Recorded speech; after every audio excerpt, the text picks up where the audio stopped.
De regreso de la cumbre del G20 en Brasil, el presidente francés Emmanuel Macron se enfrenta a una ola de protestas lideradas por agricultores de todo el país.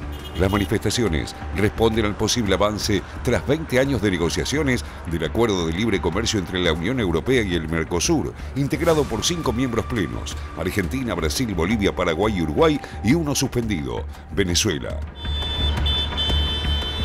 Los agricultores franceses y también los alemanes rechazan el tratado al considerar que la apertura de los mercados los expone a una competencia desleal.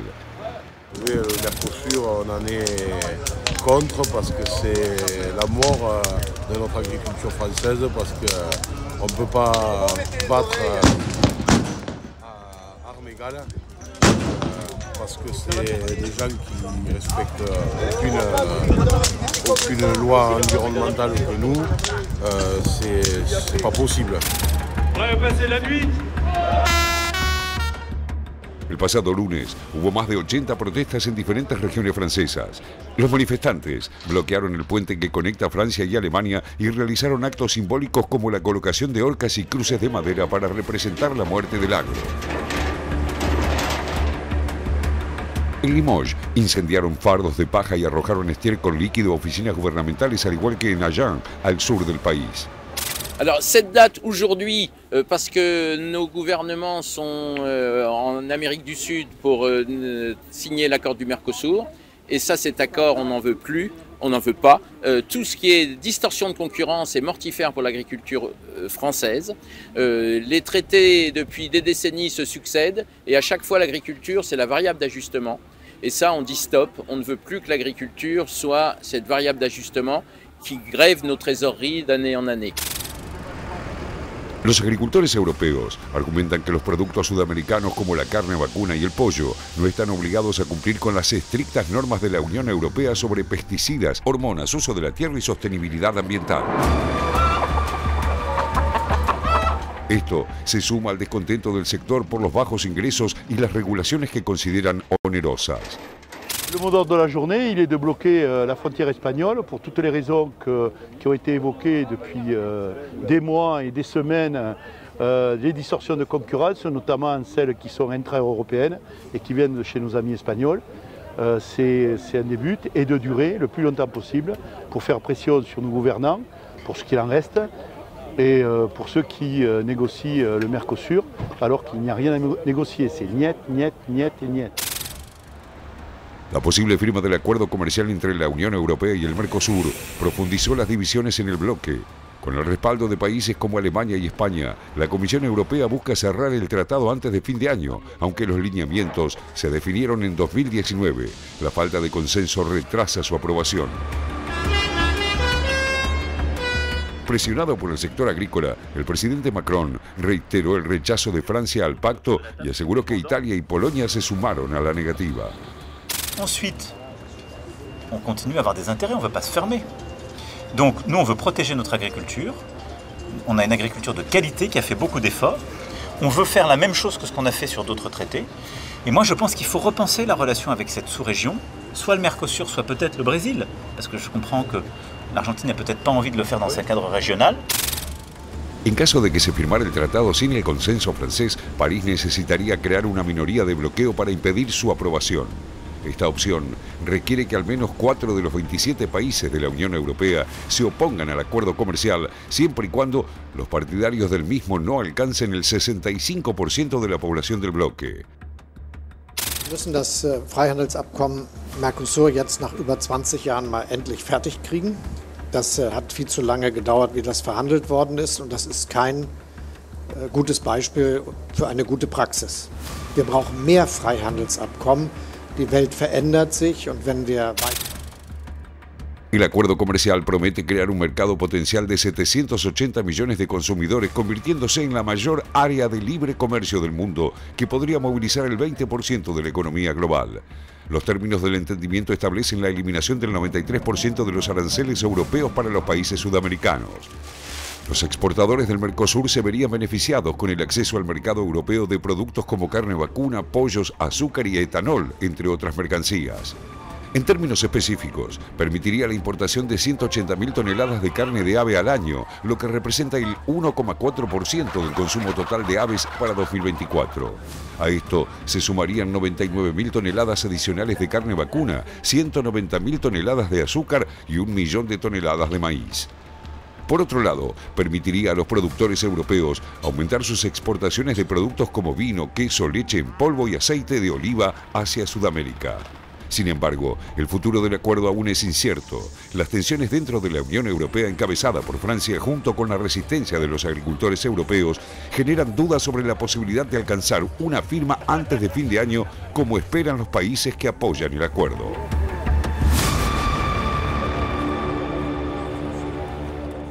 Se lo habíamos adelantado también, tenemos un invitado para analizar la posibilidad de un acuerdo de libre comercio entre la Unión Europea y el Mercosur. Esta es la ficha de nuestro invitado, a ver. Bueno, allí está, es Emanuel Porceri, ya está con nosotros, cientista político, profesor de Relaciones Internacionales en la carrera de Ciencia Política de la UBA, docente de la Universidad Nacional de Lanús y la Universidad de la Defensa Nacional, extenso currículum, investigador del Centro de Estudios en Ciudadanía, Estados y Asuntos Políticos, subsecretario de Maestrías de la Facultad de Ciencias Sociales, campo de investigación, integración regional, Mercosur. Emanuel, bienvenido, un placer, ¿eh? Muchas gracias por la invitación. Bueno, por favor, bueno, estamos allí, prestamos mucha atención a este informe especial que estamos compartiendo sobre la posibilidad de una futura firma de un acuerdo de libre comercio entre la Unión Europea y el Mercosur. Y nos planteamos dos cuestiones. Bueno, la primera, ¿hay posibilidad de la firma de este acuerdo? Eso por un lado. Por el otro, si hay posibilidad, ¿podría concretarse ante fin de año, como están indicando algunos protagonistas de este futuro acuerdo? Bueno, la discusión de la firma o la no firma, ya sea en un futuro próximo o en el próximo semestre de 2025, sí, tiene que ver con cómo se resuelve la discusión sobre si se parte o no el acuerdo, digamos, del acuerdo firmado en 2019. Claro. ¿Por qué? Porque la única posibilidad de establecer un acuerdo y una firma rápida, siempre hablando del caso europeo, ¿no? No nos metemos con la situación de Mercosur.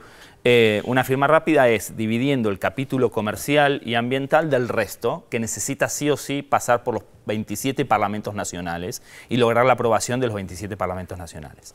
Entonces, como solo necesita una mayoría especial de del Consejo de Europa, donde están sentados los gobiernos, bueno, esa es la apuesta por parte de la Comisión, ¿no? Apostar a lograr esa mayoría calificada de 15 sobre 27 y que tienen que juntar el 65% de la población de la Unión.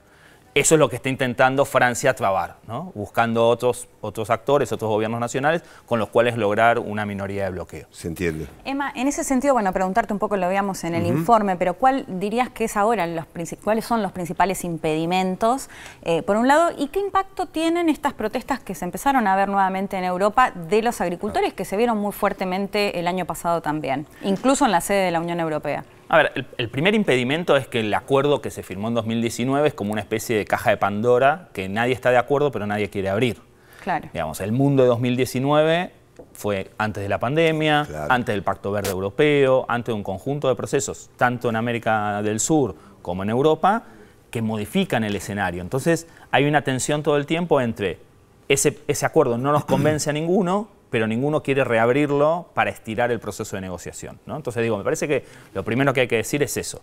Ese acuerdo se dio, digamos, ese principio de acuerdo se dio en una circunstancia muy específica de configuración de los gobiernos en el Mercosur y de configuración de la Comisión Europea en esa coyuntura. En la actualidad lo que tenemos es una tensión en algunos estados nacionales respecto de actores, de algunos estados nacionales europeos, de algunos actores en concreto vinculados con el sector agrícola, que sienten que les cambiaron las reglas de juego por el Pacto Verde Europeo y que los obligan a tener un conjunto de reglamentaciones en su funcionamiento de su propio negocio, de su sector, y que, digamos, lo que promueven es una lógica de, bueno, aquí lo que va a haber es competencia desleal. Ahora, la pregunta es del orden de lo político en el primer momento. Digamos, lo primero que tenemos que poner arriba de la mesa, es decir, ¿cuál es el costo para Francia, pero también es cuál es el costo para los gobiernos de la Unión avanzar con ese acuerdo, sabiendo que abren esa arena de disputa en donde, digo, la legitimidad, digo, porque en verdad si se resuelve, se va a resolver por una vía, digamos, técnica, ¿no?